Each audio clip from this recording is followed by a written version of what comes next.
and then just like, well, some things are meant to be private.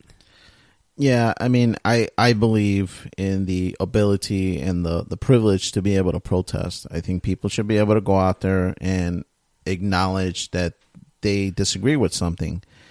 Now, something like Trump being elected, well, that was done by the majority of, people, or maybe not even the majority, because I think Hillary won the majority popular vote. But the Electoral College, Trump won. So there's nothing to protest. It's like you had an election.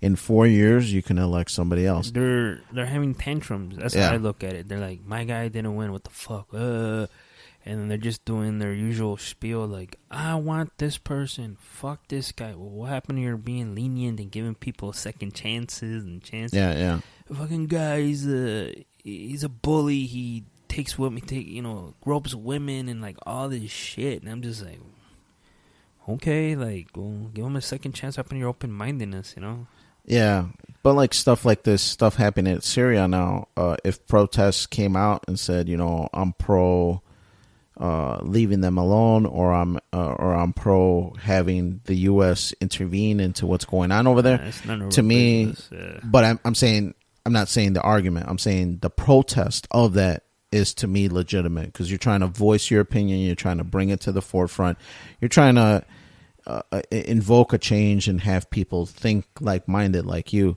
But stuff like an election, well, that happened, everybody had their chance to voice it, you lost, so move on. But stuff like that, stuff where there's an event, there's the Boston Marathon bombing, and if you want to go out there and protest something that's going on, you want to protest the government knocking doors down to search for the suspects, have a protest about that. Have a protest about stuff that's going on that you can actually make a change. Yeah. And it's not something like an election that, there's nothing you can do about it, because everybody did have a voice. Well, like real quick, like that story, millennials are protesting. They wanted to burn a flag, a U.S. flag. I forgot what the hell they were protesting. I don't recall. That FedEx guy, you remember that story? He came and took the flag. He punched the guy and he took it.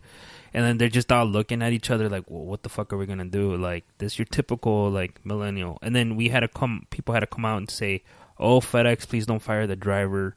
He was protecting the U.S. flag. And then they had to respond like, yeah, we're not going to fire him. It's just like, that sort of point we're in our country where America's not perfect, but I mean, the guy was gonna burn the fucking flag. Can they legally protest, burn the flag? Probably. I mean, it is freedom of speech, I think. But do I agree with it? No. But the guy came up and beat the shit out of them two guys or whatever that group, and they just look at each other like, we don't know what to do, and they just like, you fucking bitches, and he took the flag.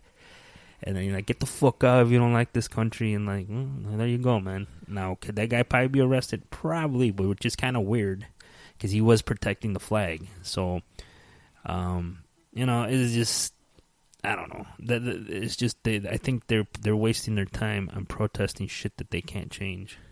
Yeah, I mean, I think it's good to have protests and people out there voice their opinions. Just do it for things that we can actually change and we can actually make a difference. You down for sinning? You down for living in sin like the millennials? No, man. To me, I'm a man of Christ, man. You know what I'm saying, Andy? I don't be living no women, having them live in my dormitory quarters or anything like that, Andy. You know what I'm saying? I'm telling you, it's these kids, they just think different. Maybe we were brainwashed. I don't know what to call it, but to me, I kind of tried living with someone, and it was nice, but I felt one of the reasons why that relationship failed, because we kind of went through it, and we kind of knew we had an out. I'm not committed to this person, and I think that's how they look at it, because they don't want nothing ever to be permanent. And when you're like that, even marriage now, people just get divorced like nothing. I don't even think they take it that seriously as much as they used to, like me and you do. Because I'm only planning to get married once. If something happens, then I'm not going to get married ever again. At least I would think the majority of Christians out there, when they get married under God, they do it with the intent of it being forever. So maybe that does have something to do with it. I don't know. does that go to say that maybe millennials are not Christian believers? I don't know. Maybe that's maybe that's a conversation for a later podcast. Because that's well, they're not that. I don't think they're not good people. It's just. Oh, I didn't say they were not good people. That's what it was implied in that comment. No, that's what I'm hearing. I'm getting. It was implied when you said that's what I'm hearing from you. That you're implying. I'm just saying that they non-Christians think are not good people. No, you said I never said that. Like you made, and then I think you said under your breath, "Damn heathens." So I'm like, well, Andy, they're not bad stop people. labeling people. Damn it. I'm a man. Okay, I've been told that. Stop labeling it. You're not a man. You're a human. Oh, no, I'm not a human. But you know what this is, But there's Andy? the same people that tell you you're an animal. Yeah, you are kind of like an animal, in Andy. the bedroom, but fuck, man. I'm a human being, damn it. But you know what this is, Andy? This is the end. This is the end of this podcast. We'd like to Don't label things. Maybe this is just the beginning. There you go, Andy, man. I like this, man. It's good. Part 2 coming later. But we'd like to thank you all out there for listening. We'd like to encourage you to visit our Facebook and Twitter at Freeform Network. Help us out and tell us what we could improve. Do you want us to stop talking about Christian life and these hatred of certain things, or do you want us to stop talking about this or talk about more about that? Please let us know. Let us know what you think about the show. ffnquestions@gmail.com. Visit our webpage as well. Has a bunch of links, bunch of all of our old articles, all of our old podcasts. You can go in there and listen to some old stuff. If you're a new listener, or even if you're an old listener, you want to go listen to an old Christmas episode that we posted, boom, go to freeformnetwork.podbean.com. Any provider that you're using, please hit that subscribe and like button. We really appreciate it. It really helps our numbers out, whether you believe it or not.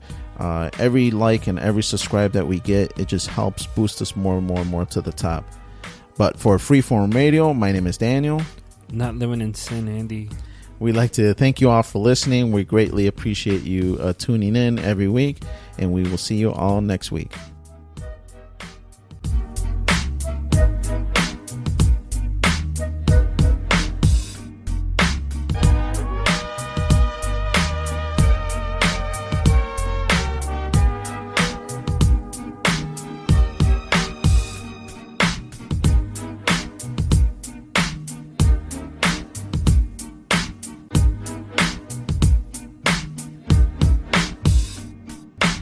That was cool, Dad.